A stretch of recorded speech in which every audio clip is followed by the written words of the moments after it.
Welcome friends, स्वागत है आप लोग का आज की क्लास में। चलिए क्लास 8 चैप्टर 3 ज्यामितीय आकृतियों की समझ और एक्सरसाइज आपका 3.2 है। ठीक है, तो चलिए इसको स्टार्ट करने से पहले कुछ बेसिक सा जानकारी आप लोग के पास होना चाहिए। जैसे देखिए यहाँ पर चतुर्भुज की बात कर रहा है जिसको इंग्लिश में क्वाड्रिलेटरल कहा जाता है। ठीक है, इंग्लिश हिंदी दोनों मीडियम के लिए बढ़िया है। देखिए क्या कहता है, ये चार भुजाओं से बनी होती है। किस भुजा से बनी है? चार भुजा से। इसके चार शीर्ष होते हैं। शीर्ष यानी सीधा समझ लिए कोना। कोना क्या गो है? चार गो है। और इनके कोनों का योग कितना होता है? 360 डिग्री। अब देखिए इनके चतुर्भुज के चारों कोनों का योग कितना होता है? 360 डिग्री। First step. उसके बाद चतुर्भुज के प्रकार, टाइप्स ऑफ क्वाड्रिलेटरल हम लोग देखेंगे। तो सबसे पहला आता है आपका समलंब चतुर्भुज, जिसे ट्रेपेजियम कहते हैं और ज्यादातर एग्जाम में सवाल इसी से उठाता है, समलंब चतुर्भुज से। ठीक है, तो देखिए इसका परिभाषा हम लोग देखते हैं। जिस चतुर्भुज में सम्मुख भुजाओं के दो युग्मों में से एक युग्म समांतर हो तो उसे समलंब चतुर्भुज कहते हैं और इसका प्रत्येक कोण 90 डिग्री को होता है। देखिए इस तरह से आप डायग्राम देख रहे हैं, ये भुजा और ये भुजा एक दूसरे के क्या हो जाते हैं? समानांतर होती है। ठीक है, आगे बात करते हैं समांतर चतुर्भुज। जिस चतुर्भुज की आमने सामने की भुजा आपस में बराबर है उसे समांतर चतुर्भुज कहते हैं। यानी आपने आयत पढ़िएगा तो उसमें ये भुजा आपस में बराबर, ये भुजा और ये भुजा भी आपस में बराबर, तो ऐसे चतुर्भुज को समांतर चतुर्भुज कहते हैं। और समांतर चतुर्भुज के सम्मुख कोण आपस में क्या होते हैं? बराबर होते हैं। जब हम इस पे विकर्ण डालते हैं, ये ए हो गया, बी हो गया,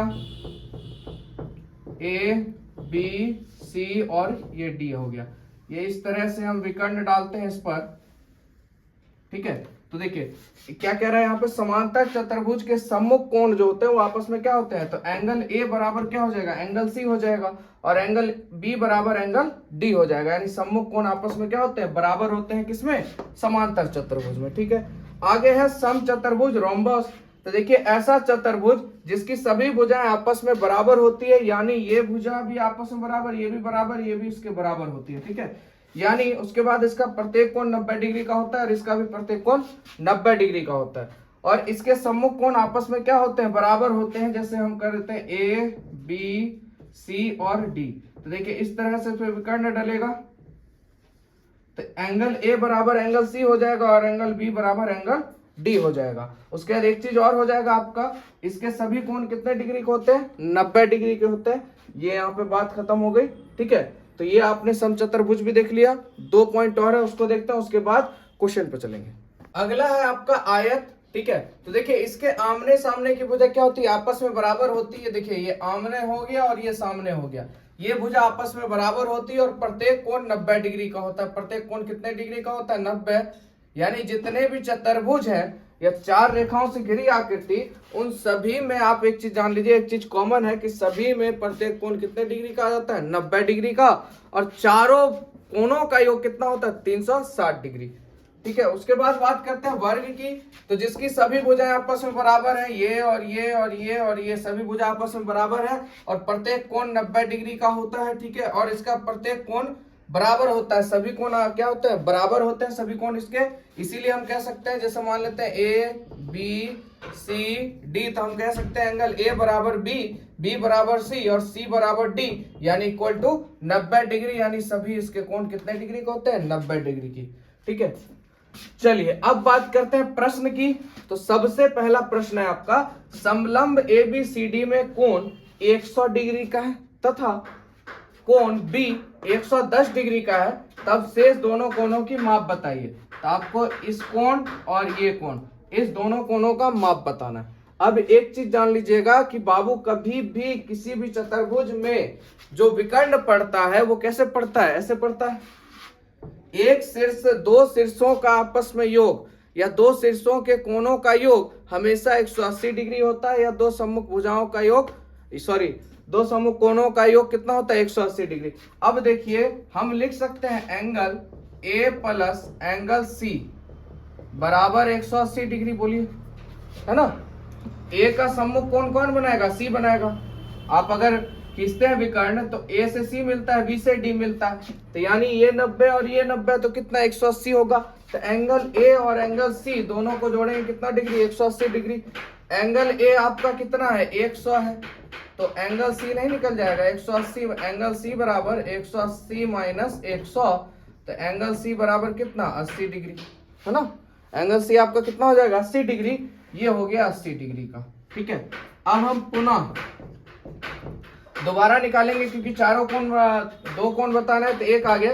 अब एंगल बी और एंगल डी, इस बी का समूह कोण कौन है, डी है, तो दोनों का योग कितना होता है 180। तो हम कह सकते हैं angle B plus angle D बराबर 180 डिग्री। तो एंगल बी आपके पास 110 है बाबू, तो एंगल डी बराबर 180। तो एंगल डी बराबर 180 माइनस 110, तो एंगल डी बराबर आपके पास 70 डिग्री। तो ये कितने डिग्री कोण हो जाएगा 70 डिग्री का। और अब आपने इस तरह से इसको देखा, अब आप मुझवानी भी बनाइएगा। अगर 100 ये कौन है तो 180 में घटा दीजिए सीधा आंसर 80। अगर 110 है यहाँ पर तो 180 में घटाइए कितना 70, मुझवानी भी बना। अगर यहाँ मान लीजिए 150 है तो यहाँ कितना होगा 30। अगर यहाँ 90 है तो यहाँ कितना होगा 90। यहाँ अगर मान लीजिए 120 है तो यहाँ कितना होगा 60 होगा। हुआ कि नहीं हुआ, तो आप लोग को समझ में आ गया होगा। ठीक है, तो ये मेन कॉन्सेप्ट था। एंगल ए के सम्मुख कोण कौन हो जाएगा सी, और दोनों सम्मुख कोणों का योग कितना होता है 180 डिग्री। आराम से आप कोण निकाल सकते हैं। ठीक है, चलिए अगला क्वेश्चन देखते हैं। प्रश्न 2 देखते हैं। एक समांतर चतुर्भुज की आसन्न भुजाएं 3:2 के अनुपात में है। यदि पहली आसन्न भुजा 6 सेंटीमीटर हो तब उस समांतर चतुर्भुज की परिमिति क्या होगी। देखिए सबसे पहले अनुपात में दिया हुआ, तो हमेशा ध्यान रखिए माना कि अनुपातिक राशि बराबर क्या हो जाएगा x हो जाएगा। तो पहली भुजा क्या हो जाएगी, पहली भुजा हमारी क्या हो जाएगी 3x, और दूसरी भुजा क्या हो जाएगी 2x। यहां तक कोई दिक्कत, क्योंकि 3 अनुपात में था तो अनुपात को x माने तो 3x और 2x। और पहली देखिए आसन्न भुजा कितनी दी गई है 6 दी गई है, यानी पहली भुजा बराबर आसन्न भुजा। ठीक है, तो यहाँ से x का मान निकाल लेते हैं 6/3, यानी 3 दूनी 6, तो इसलिए x का मान कितना आ गया बाबू 2। तो पहली भुजा क्या हो जाएगी, x का मान 2 रखिए, 2 तिया 6, 2 रखिए 2 दूनी 4। कोई दिक्कत, क्योंकि x का मान 2 है तो 2 दूनी 4, 2 तिया 6 हो गया। अब कहता है समांतर चतुर्भुज की परिमिति क्या होगी। तो चलिए समांतर चतुर्भुज की परिमिति निकालते हैं। तो देखिए इसकी परिमिति बराबर क्या होता है, तो आपने पढ़ा होगा आयत का परिमाप। आयत का परिमाप, और आयत से ही आपका समांतर चतुर्भुज है। तो हम लोग समांतर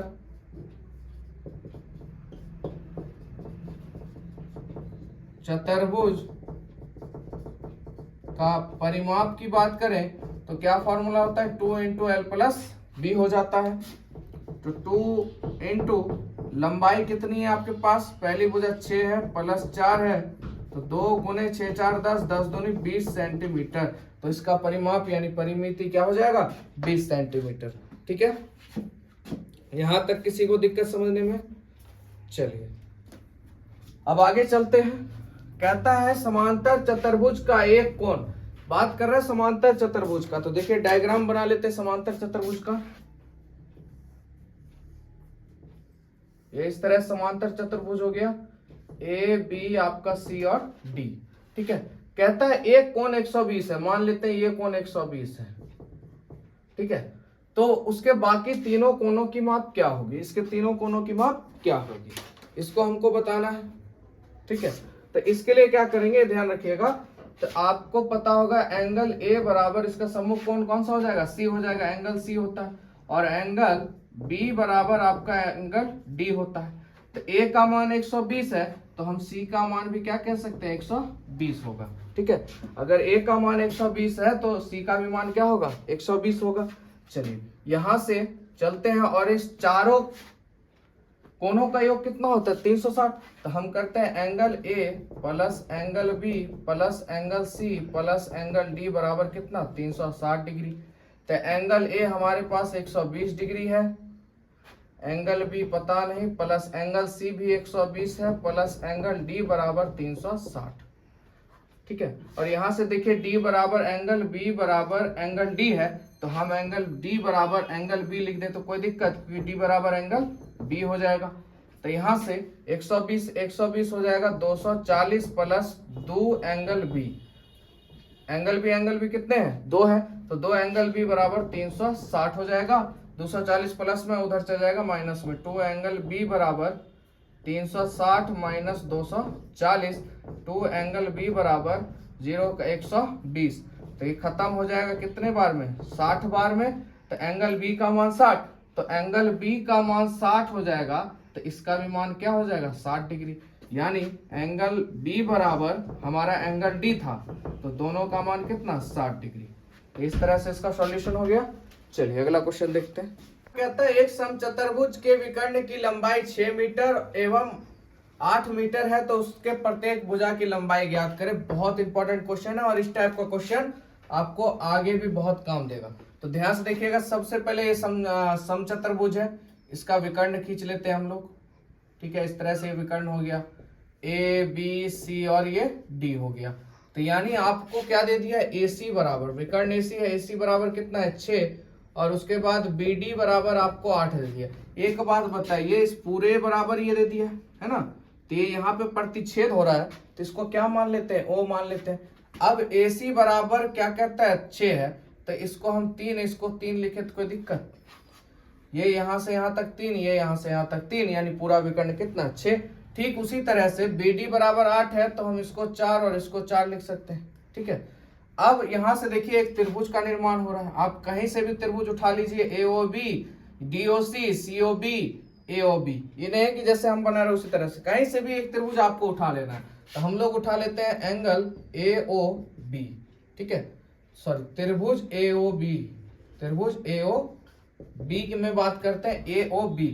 तो देखिए आपको एक फॉर्मूला पता चलेगा। ये देखिए हाइपोटेनियस हमको निकालना है, तो h² बराबर बाबू p² प्लस b², यानी कर्ण का वर्ग बराबर कर्ण स्क्वायर बराबर लंब का स्क्वायर प्लस आधार का स्क्वायर। तो इसको इंग्लिश में याद करिए, ज्यादा बढ़िया रहेगा। h² बराबर p² प्लस b²। तो h हमको पता नहीं है, h ही हमको निकालना है, यही तो भुजा चाहिए हमको। h² p आपका कितना हो गया? 4 हो गया, प्लस b आपका कितना हो गया? आधार 3 का स्क्वायर।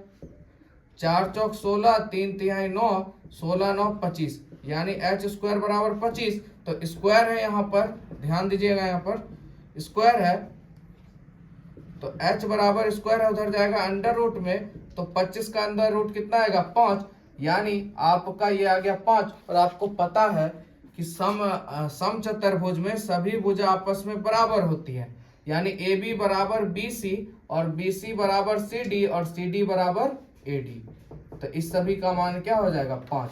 ये भी 5, ये भी 5, ये भी 5 और ये भी 5। ठीक है, समझ गए आप लोग? चलिए लास्ट क्वेश्चन है, उसको भी देख लेते हैं। प्रश्न 5 कहता है एक आयत और समांतर चतुर्भुज में क्या समानता है और क्या अंतर है, इसको लिखिए। तो देखिए आयत तथा समांतर चतुर्भुज में अगर समानताएं की बात करें, तो आयत तथा समांतर चतुर्भुज की सम्मुख भुजाएं आपस में क्या होती है? बराबर होती है। दोनों की सम्मुख भुजा आपको पता है, ये इस तरह से आयत, ये समचतुर्भुज हो गया। तो ये और ये सम्मुख कोण यानी सम्मुख भुजा आपस में ये और ये और ये और ये आपस में क्या होती है? बराबर होती है। सम्मुख भुजाएं की बात कर रहा है। और ये हो गया आपका आयत हो गया, इसका भी सम्मुख भुजा यानी आमने सामने की भुजा क्या होती है? आपस में बराबर होती है। कहने का मतलब वही है। उसके बाद दूसरा कहता है आयत तथा समांतर चतुर्भुज के विकर्ण एक दूसरे को समद्विभाजित करते हैं। तो देखिए समद्विभाजित का मतलब समझिएगा आप लोग, समान दो जगह पे विभाजित करना क्या कहलाता है? समद्विभाजित। तो देखिए दोनों एक समान है ना, एक समान, ठीक है, दोनों समान दो जगह पे, एक ये रहा एक ये जगह, दो जगह पे क्या कर रहे हैं? एक दूसरे को विभाजित कर रहे हैं, यानी एक दूसरे को काट रहे हैं। तो बात ठीक है। अब ये तो हो गई समानता। अब दोनों में अंतर क्या है इसको जान लेते हैं। तो देखिए आयत के विकर्ण आपस में समान नहीं होते, आयत के विकर्ण आपस में समान होते हैं। ठीक है, ये जो आपका आयत है इसके विकर्ण हमेशा आपस में समान होते हैं। जैसे एक और चतुर्भुज है आपका समचतुर्भुज, इसके भी विकर्ण आपस में समान होते हैं, तभी हमने यहाँ पे टुकड़ा किया था, 8 दिया था तो 4 4 लिया था। उसी तरह आयत में भी विकर्ण की जो लंबाई होती है आपस में क्या होती है? बराबर होती है, समान होती है। लेकिन समचतुर्भुज के विकर्णों की लंबाई आपस में समान नहीं होती, इसमें विकर्ण की लंबाई आपस में समान नहीं हो पाती है।